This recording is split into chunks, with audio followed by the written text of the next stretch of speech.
terlalu pragmatis mungkin ya, kayak nggak ada namanya, there's no such thing as unconditional love.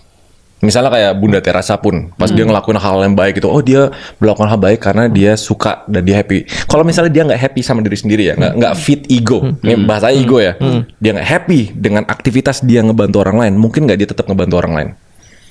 Analoginya ego tuh menurut saya kayak gitu, internal reason kita gitu loh. Kalau misalnya orang yang mengatasnamakan agama, misalnya egonya ya biar gua bisa masuk surga gitu misalnya. Nah itu ya gitu. Nggak ada unconditional love menurut saya. Apa? Bukan ego kali itu, apa maksudnya ya? Iya. Ya keinginan, motivasi bukan ego kali. Kalau yang aku pahami, motivasi itu ada 3. Motivasi karena diri kita, itu gampang tuh ngeceknya. Kalau misalnya kita nggak berbuat itu, ada sesuatu yang hilang dalam diri kita, itu ego. Ego itu contoh kayak gini ya, misalnya kita dihina, kita yang marah. Karena kita yang dihina, kita yang marah.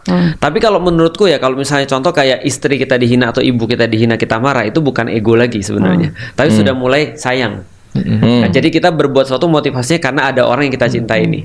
Itu yang kedua. Yang ketiga itu yang lebih tinggi lagi, bukan berkaitan dengan manusia lagi, tapi kaitan dengan Allah. Yang tadi Ko Dennis bilang di awal-awal, aku bisa marah kalau andaikan ada orang yang menghina Allah dan Rasulnya. Nah ini berarti lebih tinggi lagi teori motivasinya.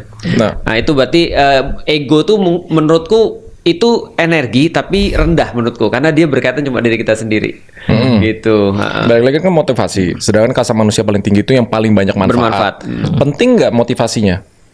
Motivasi ya, kalau misalnya datang untuk diri sendiri, atau misalnya datang untuk orang-orang di sekitar kita doang.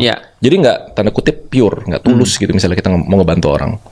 Karena menurut Ai, kalau teori Ai ya, nggak ada manusia yang tulus sebenarnya. Dia pasti ada motivasi yang menyenangkan diri sendiri. Kalau misalnya enggak, dia nggak bakal ngelakuin hal-hal baik.